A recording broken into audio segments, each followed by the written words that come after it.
I remember gravitating to Warhammer 40,000 materials even before I fully understood what they were, artifacts from a distant civilization.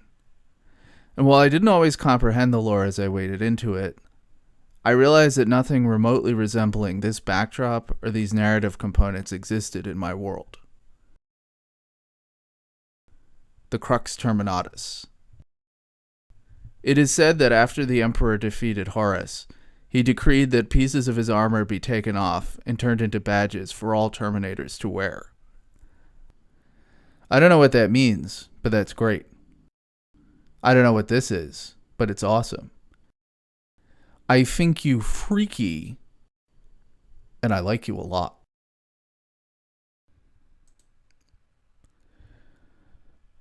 Warhammer 40,000 exists in a strange space. It's not exactly the kind of thing you bring up in polite conversation. Many enthusiasts take the strategy of not even trying to hide or explain something like this. They build their whole life around the fandom, eschewing normal society, which is honestly probably the right move. But for those of us who must operate in the real world, or even more embarrassingly, actually want to from time to time, it's the kind of thing that only comes up when you really get to know someone. Like you wait months with a coworker, biding your time, getting a feel for the situation, actually demurring when the subject of hobbies gets brought up. And then if you think it might be good, and maybe they could have an interest with this, you kind of sidle up to them like, hey, there's this thing you may have heard of. It's pretty cool. Here's the thing about this fandom though. It's actually weird that it's weird. Let me put it this way. If you went back to the 1990s, you would find a geeky atmosphere around most sci-fi properties. Even those that were commonly known weren't universally accepted. Star Trek had an intensely nerdy reputation, and even Star Wars had an aura of something that might be strange to talk about in depth. Yet while Star Trek and Star Wars have gained mainstream acceptance since that time, along with many other settings, 40K still kind of hasn't. Why? You could point to the lack of movies and television, but it's deeper than that. There's something animating the decision to deploy the franchise the way that it's been deployed. And to get to the underpinnings of this strangeness, you need to understand the relationship between economics and fun.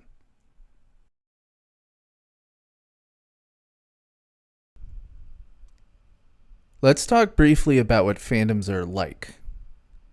I'm going to use Star Wars as an example here because it displays the patterns of a lot of fandoms, just on a massive scale. If I were to talk about the Star Wars fan base, I would describe it using a graphic like this. This image represents the broad group of people involved in Star Wars. The intensity of the fandom grows as you approach the core of the group, with this representing the people only vaguely interested, and this being a deep pit of superfans. Somewhere in here is a line of actual fandom. This is to say that past this line, you will find people who will openly say that they are Star Wars fans, bring it up in conversation, quote it. As you can see, there's a huge number of people in the orbit of Star Wars throughout society at all levels. Super fans, moderate fans, and critically, even people who are only vaguely interested. This means if you release a movie, you can expect huge numbers of people to see it. Of course, super fans will, but they'll bring people who are basically willing to just sit through it.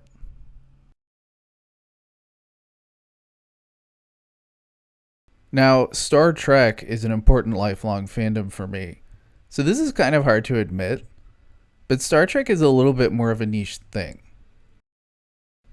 If the Star Wars fandom looks like this, then this is Star Trek. It's more concentrated. Even though there are Star Wars fans every bit as diehard as Star Trek fans, the average Star Trek fan you're likely to run into is likely to be more committed, even though they're fewer and farther between. And this isn't for bad reasons. Star Trek has a utopian vision. It's cerebral. It's mature. It shows values different to our own. But yeah, a franchise where the plot comes to a halt to have an academic style debate is generally going to lose out to the one with laser swords, sad though that may be. Especially when the laser sword's pretty cool though. And yes, Star Trek can put out good movies, and yes, people like me will go out and see them, and they can even have a successful commercial run for a time. But this is why every time they put a foot wrong, it feels like they're the disfavored child living in a cupboard under the stairs. While meanwhile, Star Wars can essentially not put out a good movie for 40 years and still be raking it in. The totals between the two franchises speak for themselves. Then we got this guy. And he's over here like, what am I? Chopped liver? Warhammer doesn't have an outer court of well-wishers and distant relations. If this is Star Trek, then this is 40K. To really know 40K at all is nearly synonymous with already just being a fan. With 40K, when you're in, you're in. And this isn't due to gatekeeping behavior at all. 40K fans are thrilled when someone new takes an interest in their hobby. I'd say the situation largely comes down to this. 40K is challenging in an unexpected way. To get back to Star Wars for a moment, Star Wars occupies an intermediate tonal point between light and darkness. This gives Star Wars a broad emotional palette to explore. The cultural expectations of the setting are also not very different from those of the audience watching it. Juxtapose this with Star Trek. Star Trek is placed more at the utopian end of the spectrum and requires more of the audience in viewing characters whose actions and even motivations are different from those we would often see today.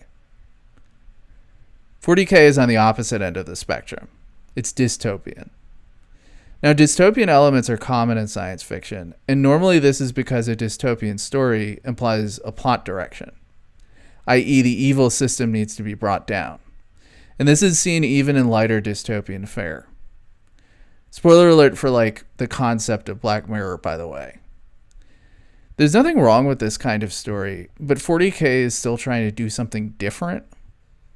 To begin with, Warhammer 40,000 is a detail-heavy setting like Star Trek. There are things people say, things people do.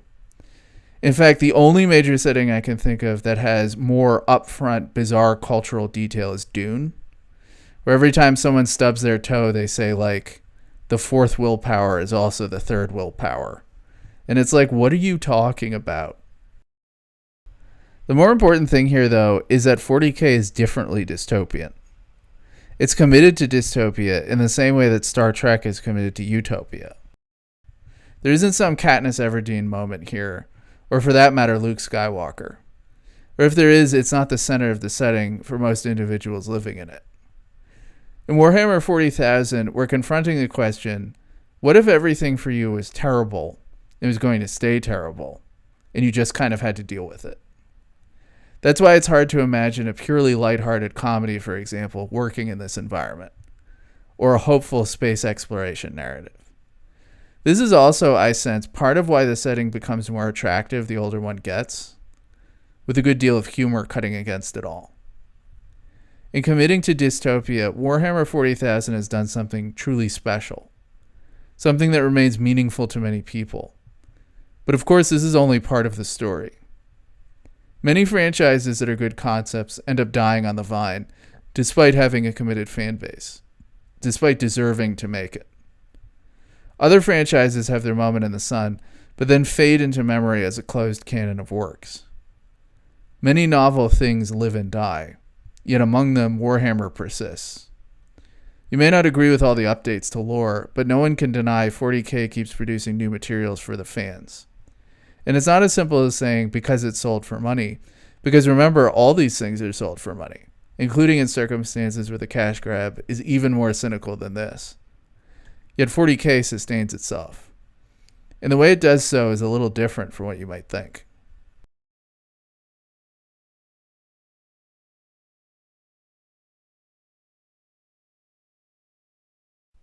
Do you ever wonder why shaving razors cost so much at the store?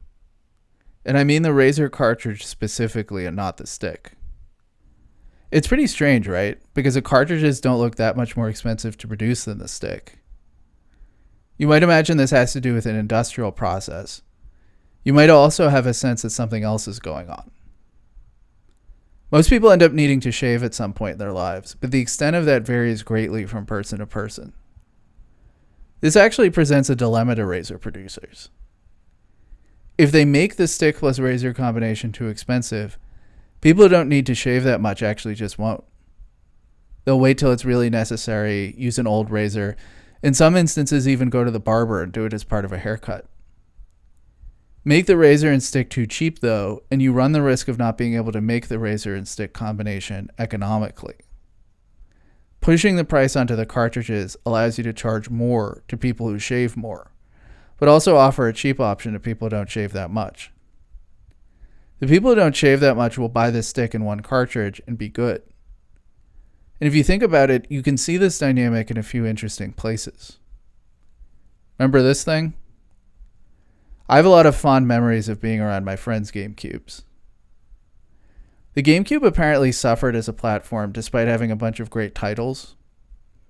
Eventually it got to the point where they were selling the system for $100 a pop. And if you think about it, that almost doesn't make sense, right? Because the system must have cost at least around that much to produce. But people generally don't sit there looking at a game system turned off. And by the time you have your first game, you've already spent $150, which probably just barely turned a profit. This way, people who only wanted to buy a few games could go with a cheap option, and people with more disposable income could buy more titles. This is about capturing demand, and it plays with the idea of the different values people place on things. This strategy is called differential pricing. Types of things are worth different amounts to different people. This used to be a big part of transactions that happened in a marketplace face-to-face. Buyers and sellers used to try to gain information from one another during a deal, each side trying to downplay how much they really needed from the other. In modern retail, there's no way of setting a price for individual people or firms. Companies find a different strategy. They grab different parts of what's called a demand curve, charging more to people who can afford or want more, while offering a cheap option to people who would otherwise struggle at dealing themselves in. And while again, this may seem like a path to a cynical cash grab, and it often is, it's also a way of flowing resources back into something that would struggle to survive otherwise. Something pushing through the grim darkness of the decades and millennia. Something very many people want to keep alive.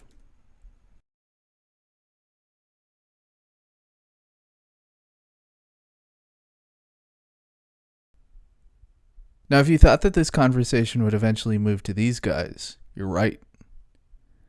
The model buying fandom has created a deep harbor of financial support for the rest of the fandom through its hobby. This is actually like people who shave a lot and buy a lot of razors.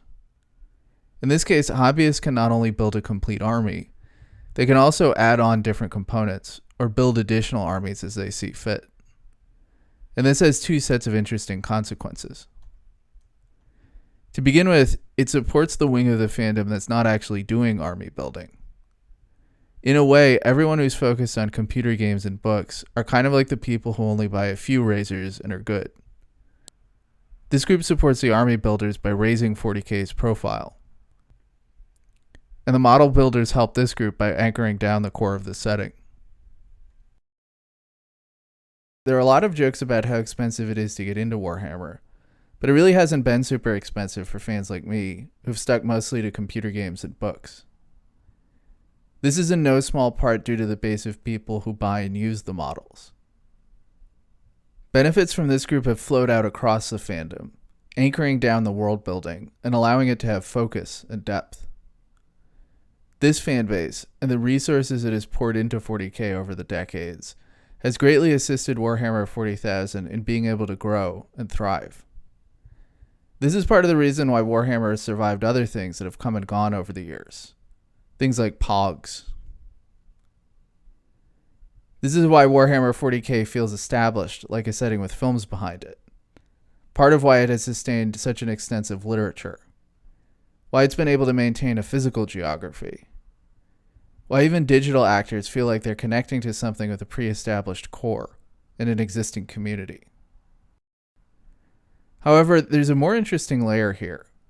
a way that this core of the model buying fandom has contributed to the way the setting is developed. And it's an aspect to this you may not have considered. Many people have pointed out how Warhammer's early lore fluctuated a great deal before arriving at something we recognize. It's difficult to imagine just how complex the beginning of something like this actually is. Current fans have clear attachment points for their imagination. It's possible to make a new Space Marine chapter, for example, and understand how that would fit into the lore.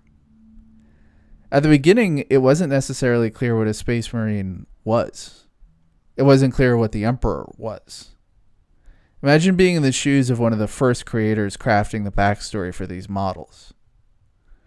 Imagine having to sit down with a Space Orc model and just go. It's tough thinking through what you would do with something like this.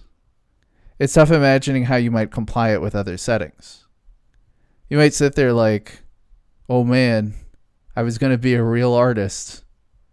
How do I make this thing like the other things that I see every day? But then you have a stroke of great insight, indeed of great artistry. You realize that it doesn't have to be. You don't have to make something geared towards general audiences, because general audiences are not the focus here. These guys are, and that's the key. As a creator, you might wonder, when do I make this a more generic action-adventure story? Well, you don't have to. You might ask, how do I turn this into an upbeat narrative? That's the fun part. You don't. These are good, and this is good too. That's why the fateful moment of creating backstories for these figures, a moment that can seem creatively bankrupt, is in fact incredibly creatively liberating. You can make this setting what you want, and you can do so because of a fan base out there that is going to embrace it. A group of people desiring to support it not only financially but creatively. Willing to invest in the setting with a good part of their consciousnesses, their thought worlds. Allowing it to stay niche, to stay special. A setting whose trajectory is linked to this kind of support. A committed fan base at the heart of this fandom that has made this creative journey possible. Allowing the creation of Warhammer 40,000 as we know it today.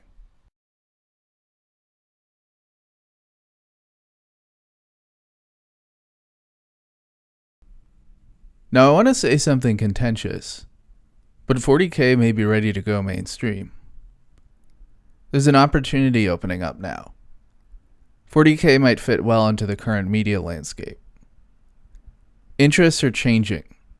Viewers are increasingly tired of the focus on self-referential humor.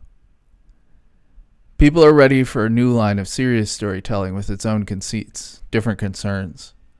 Dark, scary, but most importantly, just different. I remember when Game of Thrones was just starting out. A high fantasy setting that in years prior would be confined to a narrow section of viewership. The show was able to burgeon in popularity and produce good material over a certain number of seasons. It gripped imaginations the world over. Warhammer 40K can do this with many people. And the best part is that it can stay in its niche. There's so much material already in Warhammer 40K books to explore. Even some of the one-off novels would form good one-season show ideas. You could even do a second part of the story for something like Titanicus as a sequel show to the books. Or you could do the book as a one-season starting point for a whole series. It doesn't need to compromise on its strangeness.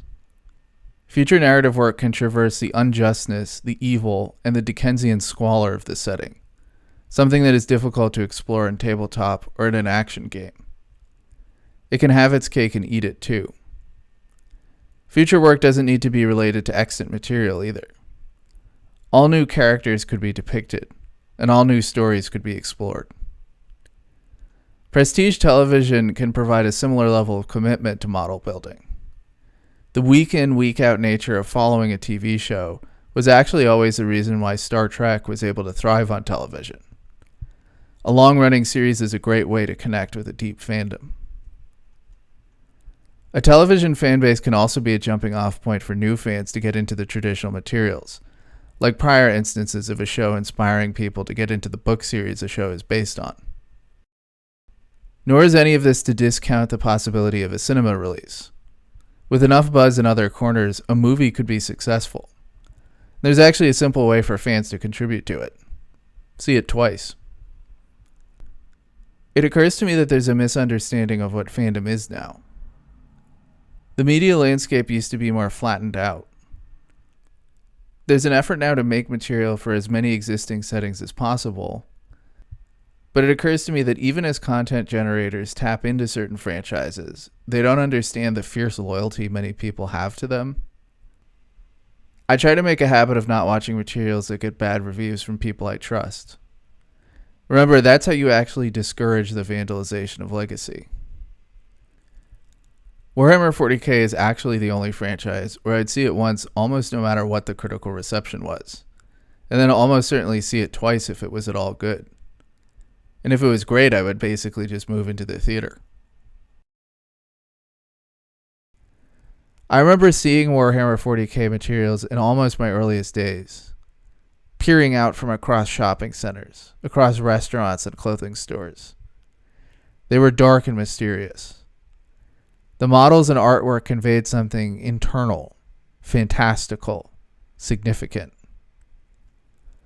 I remember when I started playing Dawn of War, all the reading I did online consuming the lore. I remember when the Ultramarines movie dropped, seeing a workable, engrossing Warhammer movie whose script was penned by Dan Abnett bring this setting to life. I remember sequestering myself with 40k books in obscure sections of campus. Maybe one day I'll be able to build my own 40k army, something that's more of an issue of time now more than anything else. There's also the issue of picking the army to build, a perennial issue that takes a great deal of contemplation. In the meantime, I'll remember the impact Warhammer had on my life. From first wading into the material, to playing Dawn of War 1 while talking on the phone, or following competitive play in Dawn of War 2. I remember reading books and magazines in tough times, in the grim darkness of the past.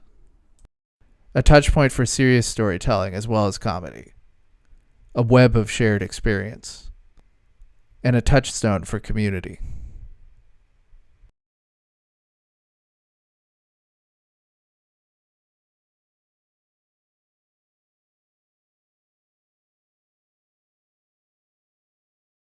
Oh, this is good news. That deal went through. Yeah, all right. That's going to work out. I have triples with the Nova now. Triples makes it safe. Now, triples is best. Yeah, that's good. I love my cars. You know me. I'm driving my classic cars all the time. It's just me and the open road. I go for days and days all alone. But I have a wife.